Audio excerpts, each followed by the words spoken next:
as you guys know, transparency is at the heart of everything we do here at the Colour Plane podcast. So we are revealing today our third owner. He has been with us for a very long time.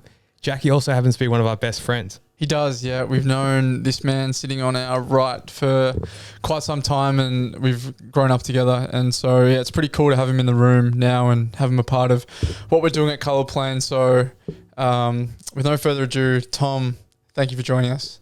Thanks, boys. Thanks for having me on. It's cool to be here. Obviously, been friends for a long time. Got some great stories to tell, which I'm sure we'll get into, and some cool stuff that's going to be hopefully happening in the future. So 100% for sure. So Tommy, obviously you're involved with us at Colour Plane in a small capacity, but so what do you do outside of that? What's your full-time job? Yeah, I'm currently a listed player at the Collingwood Football Club. So I guess playing AFL football is my full-time job, which very blessed to be able to do, and I love it. It's my depending on how you look at it, it's either my fourth year or fourth and a half. Kind of started in the middle of a season there somewhere, but so I've been at it for a little while now, which is great. About to start season 2023 and really looking forward to it.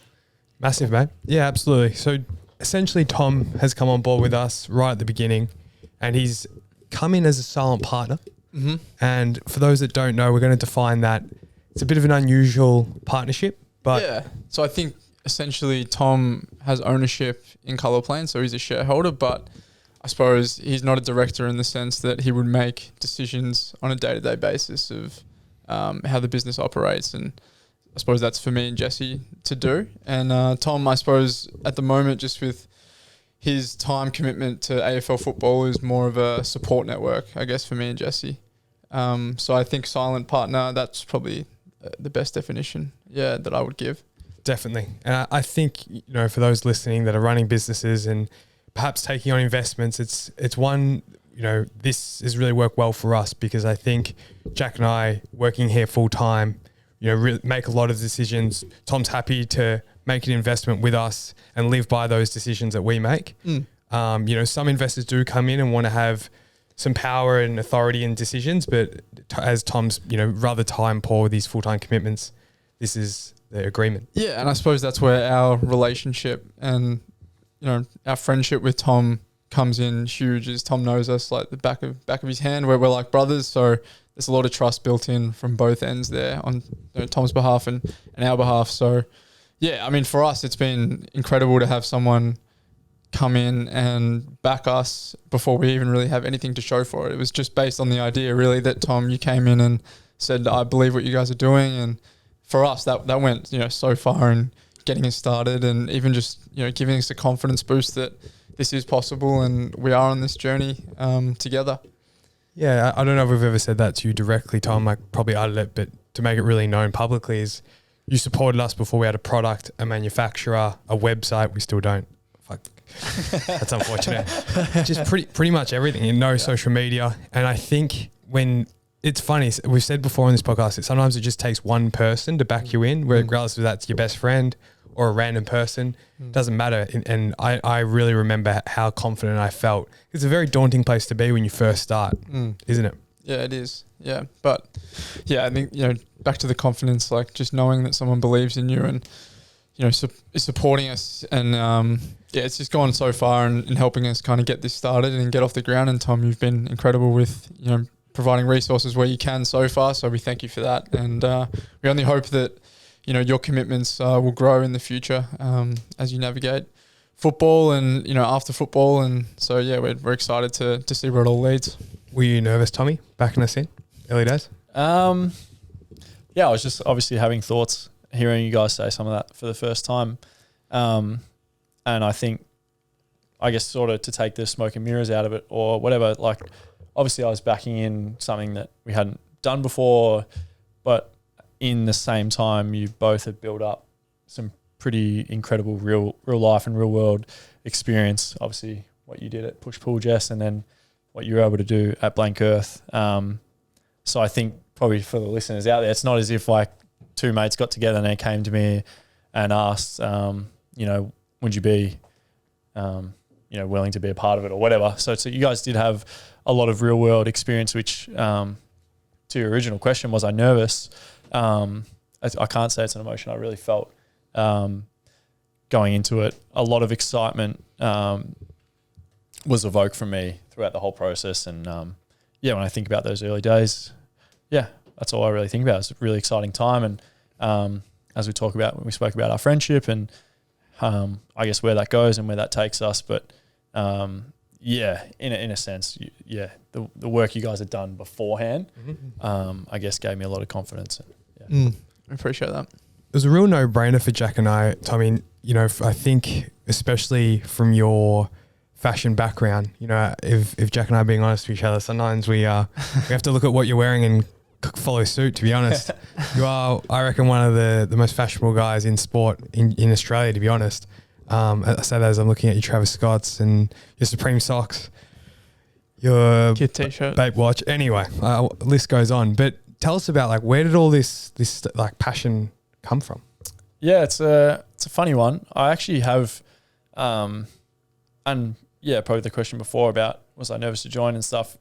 That's probably a big reason why I did want to be a part of it. I have, I'm really interested in the fashion industry and different aspects of it. So that was a really sort of, I guess, eager part of me that wanted to sort of dive in and try something. And that was obviously a great opportunity. And I don't know where it started. I have kind of reflected on it at times. I think a lot of it comes from, I grew up playing basketball, as did Jack, Jesse, a little bit. Not so much. Shit. But You might tell you. I think those that know, and I guess even in a broader sense, the wider community, but basketball, for whatever reason, it's been it's just a sport that gravitates. I think probably no better example than Jordan Brand. Jordan Brand went beyond the sport of basketball. I mean, the amount of people that own a pair of Jordan shoes that aren't a basketball fan or have never watched a basketball game. I think it comes from that. I remember probably my first love was shoes and sneakers. That was my biggest obsession.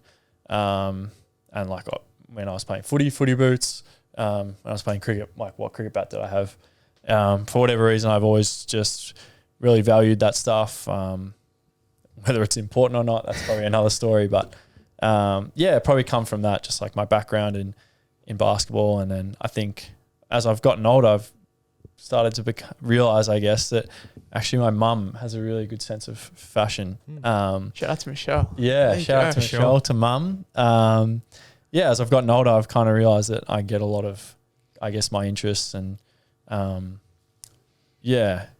guess, ambitions toward clothing comes from her, which is cool. That's very special. I wanted to quickly double down there on your sneaker collection. Yeah. You've been pretty modest about it. Do you want to explain what's in that rotation? It's growing and evolving. I've actually been getting rid of a few pairs, which is something I never thought I would actually do. You're not plugging your Depop right now, eh? We'll just check his Depop. Yeah, if anyone wants to get on there, there's a few pairs. But that's actually a funny. I always thought I'd never sell parts of my collection, but as you grow older and things change and you value things differently. But I'm fortunate enough to have a lot of sneakers, mainly Nike, and I guess through my journey, I'm lucky enough to have met some people who I guess are able to make these sneakers that are probably, not that accessible for other people. I'm very, very lucky that I'm able to get my hands on them. And as I said before, sneakers were probably my first love. So it's cool. It's something I still, obsess about. And if I see something I like, no doubt I'll try and get it. Love that. I just want to interject quickly. Obviously, for the audience, you'll be able to see that Tom is extremely passionate about fashion and sneakers, and I suppose our world, being clothing as a whole, which I just want to make really clear to everyone that it wasn't like we just took Tom on as an investor because he had a financial, money to give. It was more so, for me and Jesse, a big principle is we want people to be aligned with values and passions and everything too. So I think it's really important for, people out there to think about that as well. Is you want to make sure that if you are bringing on investors that you do align, because we do see Tom, playing a big role down the line. And so I think it's important for people to really think about that because, we definitely don't take these decisions lightly. So bringing someone on like Tom, he ticked a lot of boxes in a lot of different areas. Yeah. On that, Jack, and off the back of what you said of how we don't take this stuff lightly, I think there was one investor that comes to mind. He was actually a young kid. he'd saved up a lot of money. In the vicinity of around $50,000 he wanted to invest. As we are transparent, we do speak dollar figures, and I think you and I put two and two together and realized he didn't have many skills outside of that financial sort of outlay. And we just realized that, other than that initial money, there was not much to be gained. Yeah. And somewhat the opposite with Tom. We're really bullish on the future with him and having him involved in different capacities here. Correct. So yeah, for those listening, I think money talks, and it's exciting when, you see dollar figures, but that can sometimes almost overshadow the other skills that are most of the time more valuable than just that dollar figure. Tommy, I want to jump into, you've had a pretty incredible story in sport, and I think just more generally speaking in life. You've lived in, various countries around the world, played different professional sports, which not many people do. I'd love you to maybe just touch on quickly kind of your background and I guess your sporting journey, because it'll just give context to this next conversation we're about to have. Don't be modest, Tom. Give us the full resume. This is a safe place. I'm going to pull you off if you don't. So. Yeah. I guess where do I start? I grew up in Melbourne, in Sandringham. So, grew up there and have a brother who's 3 years older, and his name's Jack. And pretty much from as long as I can remember, anything he was doing, I was going to try and do. And very fortunate to have two parents who went above and beyond for me and Jack. And we just never went without. If we wanted to try something, whatever, like we did karate as kids, like we did everything, all kinds of different sports. And mum and dad were really big on, you try everything and then you find out what you like. And then if you want to keep going, then we'll keep going. That's, I guess as a kid, that's got a kind of my sports sense. And then just grew up, like I was obsessed with sport. I just loved, like, as I said before, footy, basketball, cricket. They were sort of 3 sports I played growing up. Made a few rep teams when I was younger. And then by the time I was 16, I'd made Victorian teams and whatever else. And I was lucky enough that I got offered a scholarship to go play basketball at the AIS, which is something that from the time I was 10, I'd wanted to go and do, which is where, you go live up in Canberra at the AIS and, you're basically there to be a full-time athlete and you're essentially studying how to play basketball, really. Going to school was basically like a side job. I did that. And at the same time, I also was a part of the AIS Football Academy. So, sort of those early teen years for me, basketball and footy kind of took off. And I guess, as a lot of people know, those sports have similarities that have benefits. And, they both sort of took off for me. And, I was faced with a choice, decided to go to the AIS and spent 2 years of my life living up there when I was 16. So I left home when I was 15, did year 11 and 12 up in Canberra with 12 other of my closest mates at the time. And we all lived up there and eat, sleep, live basketball, basically 7 days a week. So I did that for 2 years and then was lucky enough to go to college in the US. Spent a year at college over there in America, in Dallas, Texas, at a school called SMU. And then from there, signed my first professional deal in Europe. So Serbia?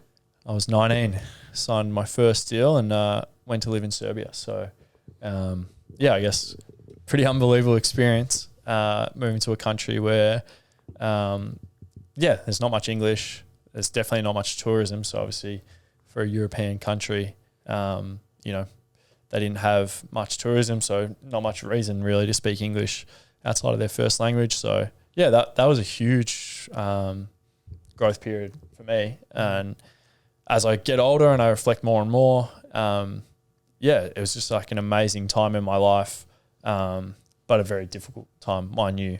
But really thankful for that experience and what it taught me about myself. I think probably more, that's probably the key takeaway I think I take out of it. And a lot of things are going to happen in your life that are outside of your control and not necessarily within, I guess it doesn't really matter how you respond to that situation. you're not really going to be able to impact it the way you want. So yeah, I did that. Spent a year of my life in Serbia, which is pretty crazy. On your own? Yeah, on my own, living on my own. Food's different.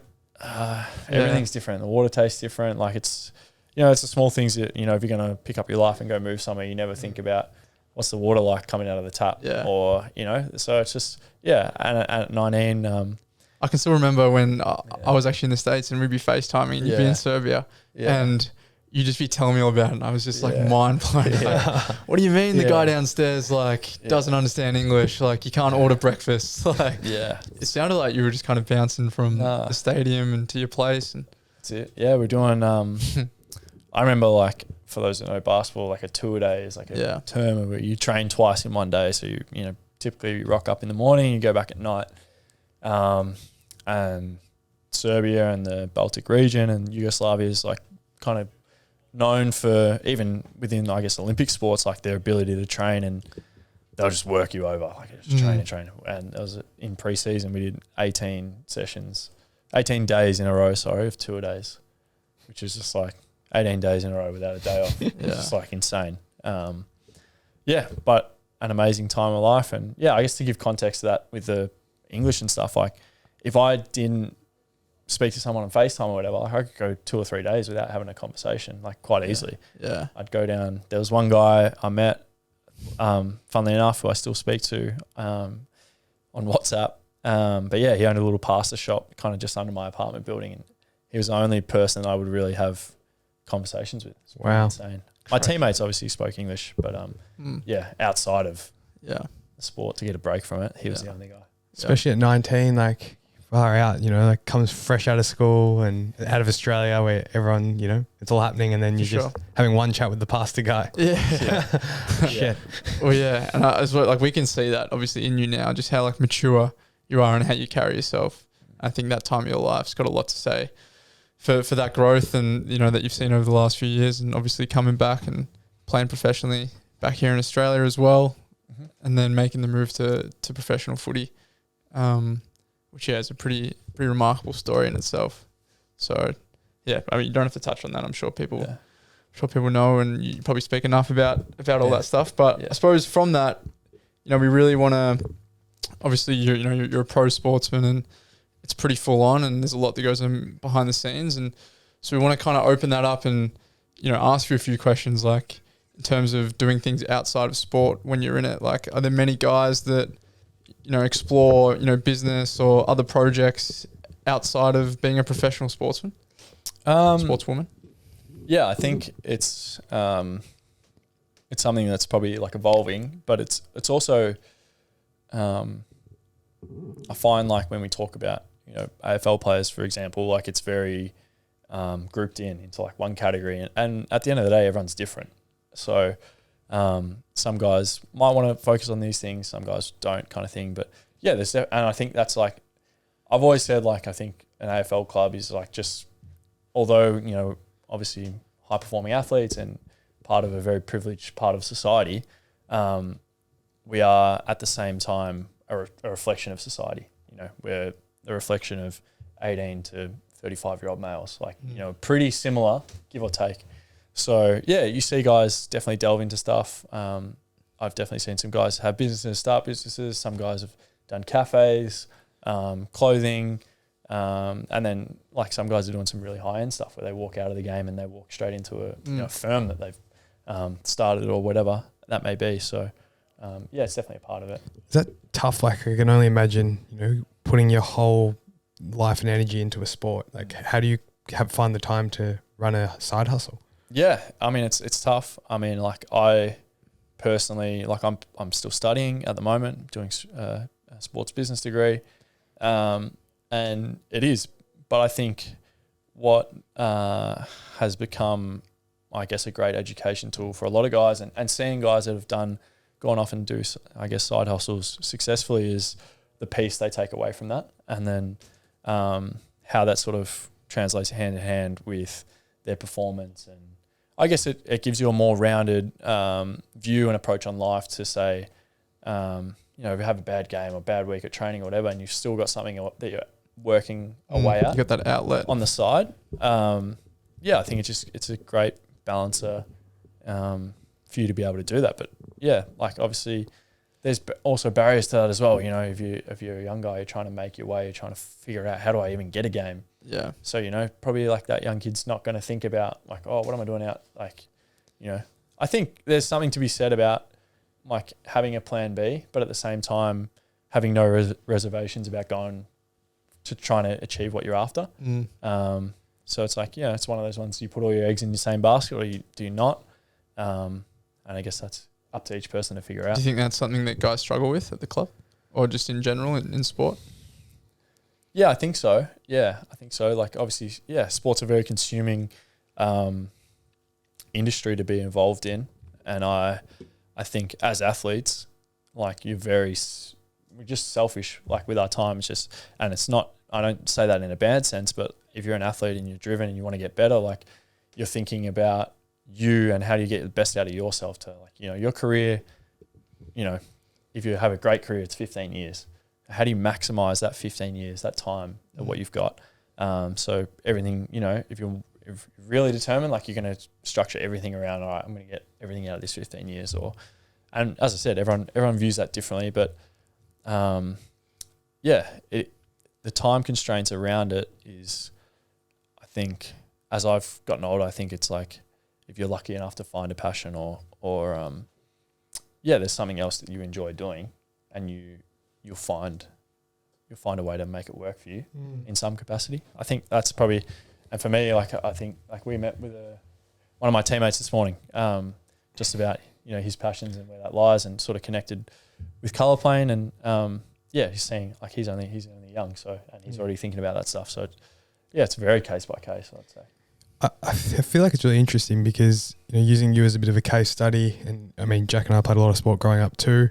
It's almost this societal concept where, you know, sport's like the most valued thing. I feel like you get a lot of pat on the back if you're good at sport. Jack and I were, and as well as yourself, actually all lucky to get sporting scholarships. I think, you know, there were incredibly big sort of shifts in our life, positive shifts. But I also think sometimes there's a bit of an imbalance because I don't think there's enough value on like the creative industry and the creative arts. You know, the kids that are doing music or pottery or woodwork, they don't seem to get the same pats on the back. I think they're equally special pursuits. Yeah. Tom, from your perspective, someone that's, you know, captain Australian basketball and done all these incredible things, what's your take on that? Yeah, I think like, I guess getting back to when we first started, like my interest with fashion and stuff like that, like I would, in school, if I was to do like a textile class or something, it'd almost be like, what's this guy doing? Like, what's he doing like a textile? But like, I look back now and I'm like, oh, I wish I did something like that. I wish I dipped my toes into, and you know, that's the beauty of hindsight, obviously. But there's no classes that you take in school that are like, and I think there is a fine line between obviously teaching kids to, or people to, you know, chase what their dreams are, and obviously understanding like a core set of values, or like being able to like, these are certain things you're going to need to execute throughout life. But yeah, I think it's like, I mean, I can only speak that I would have loved to have been a part of more of that stuff as a kid. I think it would have opened my eyes in a broader sense, and probably make me realize a bit earlier that, you know, there's more to life than sport as well. Yeah, a great answer. And I think for me, something I reflect on is almost the sort of structure of school sometimes suppresses some of those things. Like for me, I remember taking year 9 photography, and I thought it was the coolest thing in the world. I was learning the rule of thirds and all these little things. I was like, whoa, there's like actual principles behind photography. And I was really connected to it. But then I realized the sporty cool kids don't do that. And they play a lot of sport and they don't bring cameras around with them and stuff like that. So I think that's where my sort of qualm is with the current structure today. I think it actually fully goes almost the opposite way. It suppresses a lot of those interests. I think technology and social media is doing a lot of good things though to reverse that. You know, in terms of, you know, you've got creators and YouTubers, there's some of the most popular, sought after people on the planet these days, you know, maybe more so than sports people that kind of always have been on that pedestal, I guess. So it is cool to see the landscape shifting. Yeah, I hope so. Sense. I hope we see a shift. Yeah, and I think, you know, people are realizing that even if it's something like COVID, to make people realize that sport isn't everything, you know, in life, and there's a lot of other things. in this life. And so it pays to have different skill sets and be interested in different things as well. So, just to conclude that is like, I don't want to, I'm not here to shit on sport. Like none of us would be in the positions we're in, like nowhere near. And I think there's only positive things to be said about sport. I just always look at scales and balance.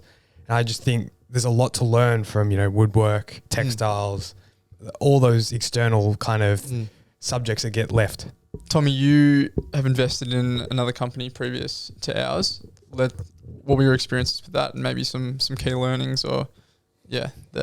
Yeah, so I invested in with another friend actually. So who we all went to school together, us four. I guess I don't know if we said that at the start, but we all, myself, Jack and Jesse, went to school together. Thanks for giving the introduction. But yeah, just get you on more often. That's it. Yeah, maybe.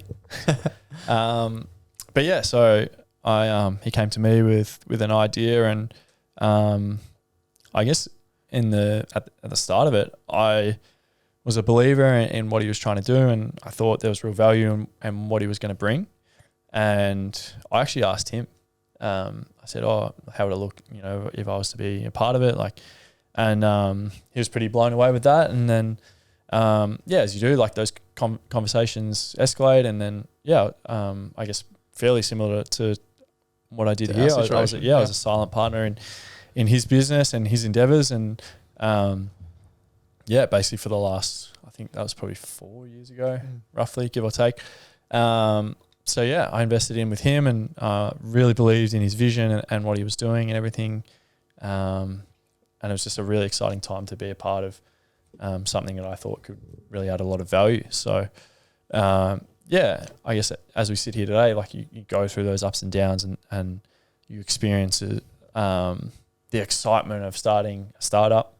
And, I guess as everyone does, like you do weigh up the pros and the cons, but when you start, I think for me, at least, like when you're starting a startup, like who doesn't have like the rose-colored glasses on? And like, if you don't feel like that going into it, then like, I don't know, I would feel like that, probably not worthwhile doing it. Like you should believe. You almost have to have those. You should believe, like, and obviously there's levels, like, you don't want to be foolish about it and just say like, oh, we're going to work no matter what. Like you have to put in the work. And it's had some challenges. Definitely, it's in a rough patch at the moment. Did you find that experience opened your mind up a lot, and maybe you learn a lot through that experience? Yeah, I did. And just like fascinating to see. Yeah, I think I mentioned before, it's in technology, so fascinating to see. I mean, I'm not a great tech person, so just the background work that goes into building out an app, building out a website, and all these sorts of things, and talking with developers in different countries, and I think I definitely have always had an interest in business.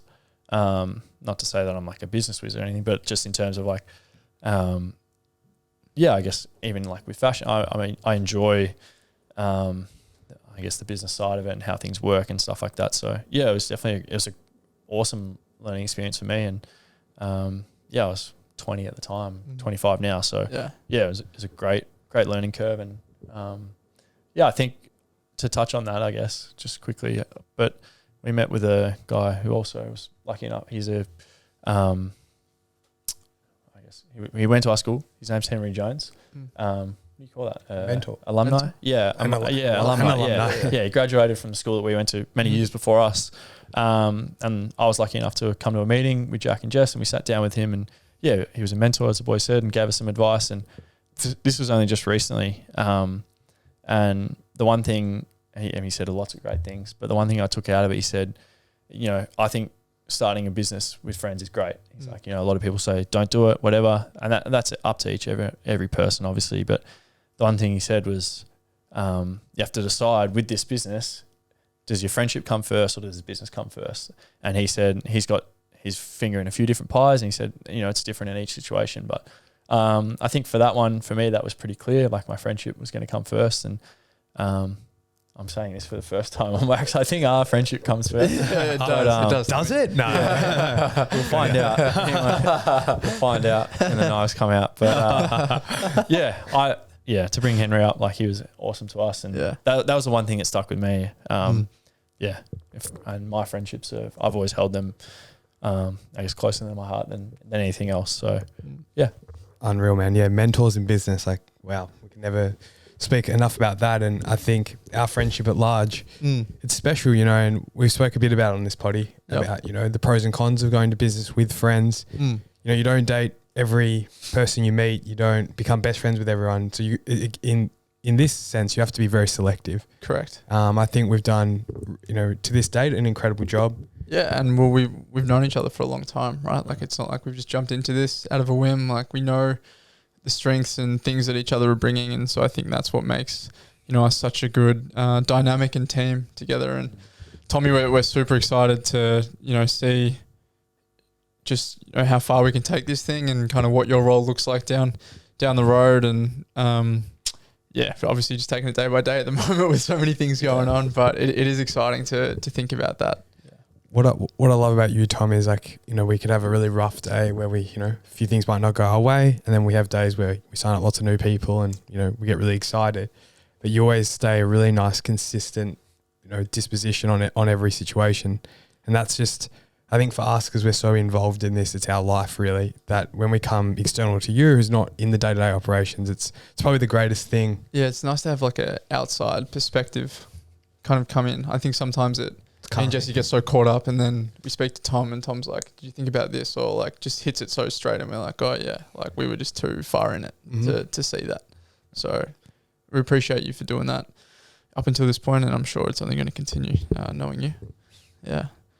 Tommy, we had a couple of questions here. We didn't want to let you off scot-free, being a good friend of ours. A few smiles. A few tears, a few smiles. Yeah.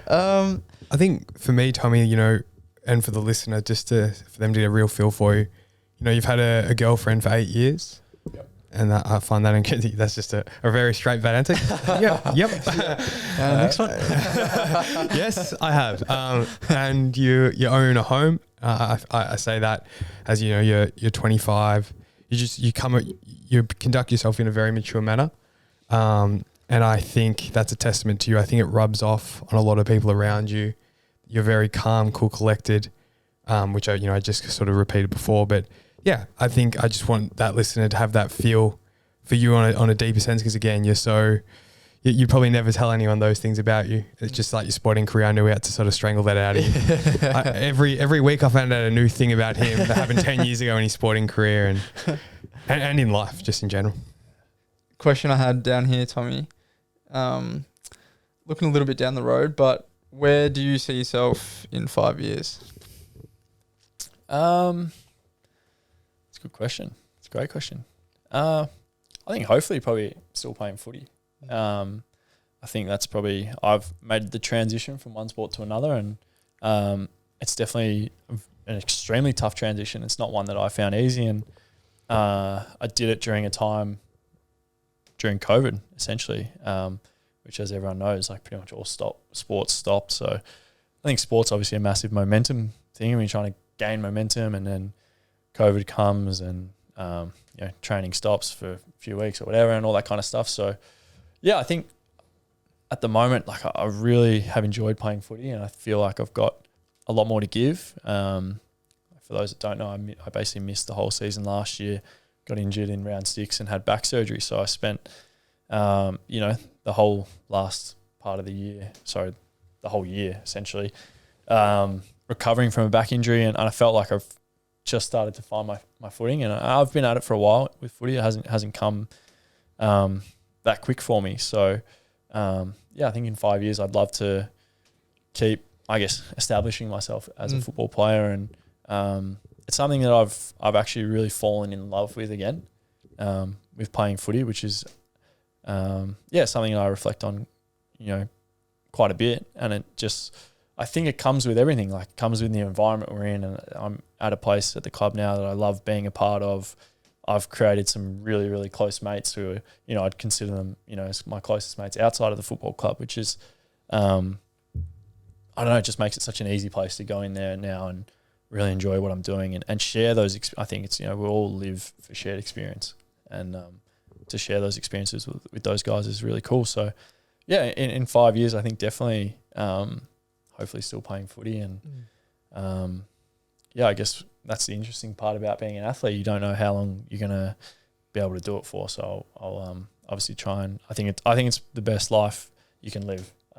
Speaking privilegedly, like it's pretty unbelievable the lifestyle we have and the lifestyle we're able to attain, and so yeah, I'll try and chase that for as long as I can. So, but you never know, could end this year, could end in 2 years, could play for 10. So yeah, you just got to, I think Play by ear. yeah, as an athlete you got to play it by ear. Tommy, touching on friendships there, I think, Jack and I have known you really, really closely for a long time, and I think we've both spoke off air about this. We saw a large transition in you as a person, probably about a handful of years ago now. I think you became a lot more emotionally connected to your friendships. What do you attribute that to? And I guess to give the listener an understanding is like, Tom probably wasn't the type of person to say he loves you or anything like that. He was pretty, old fashioned, mate, shake your hands, say good on you. But Tom's now the first guy to give you a hug, first guy to send you the I love you text. Like, he's a very, very, caring person. And not to say you weren't before, but there's just definitely been a transition. Yeah, no, I agree. It's funny. I think like I'm sitting here, and what's been the reason? It's like I think you two guys have been the biggest reason for that. I've told countless of people, and if anyone's listening, they've probably heard me say this before. Like that, like my two of my closest mates, and it was probably around similar to COVID time, I guess. Like a lot of people struggled, and I guess your guys' ability to share with me. And like, I don't think it's not like as if you guys were sharing struggles or anything. It was just like this amazing ability to make each other feel so comfortable in our presence. And, I guess that just rubbed off on me. I think, deep down, like I've always been a deeply caring and thoughtful person. But yeah, just, I guess growing up like sport and stuff, like it was probably something I was so driven to do. Like it's probably something I never really thought about, and then I spent a lot of my life, sort of a lot of the years where you guys were forming like amazing friendships with our friendship group. I missed a lot of that, and then yeah, it was probably that reflection I had before saying about like athletes are very selfish, and I just realized a lot of my relationships was always like about me, and so, which was amazing. Like people were asking me what I'm doing, but like and it's probably a lot of things didn't go the way I thought they were going to go with sport, and it sort of opened up my world. It's like there's more going on. And I just tried to delve into that, and then I guess the more you do, the more, and it just sort of has become who I am today. But it's I think to get back to it, I think you two guys are the biggest reason for that, which is a pretty if you're lucky enough to have two mates like this, it's a really special feeling to have. And for me, it's like it's not even like it was a choice. It was just something that happened organically within the relationships that we share, which is cool. Share, I like that word. I think it's a good place to finish. And we can't wait to share this journey with you. And we're so much happier that we get to share this journey and colour playing. I think if we were doing it by ourselves or alone, it would be much different. So yeah, I think sharing it with your closest mates is something that's truly special. And Tommy, I think you've overtaken both of us in in that trait. I think you're the strongest with that kind of thing now. So yeah, me and Jess got some catching up to do again. That's for sure. Much love, Tommy. Thanks for coming on. Thanks, brother. Thanks for having me, boys. Appreciate it.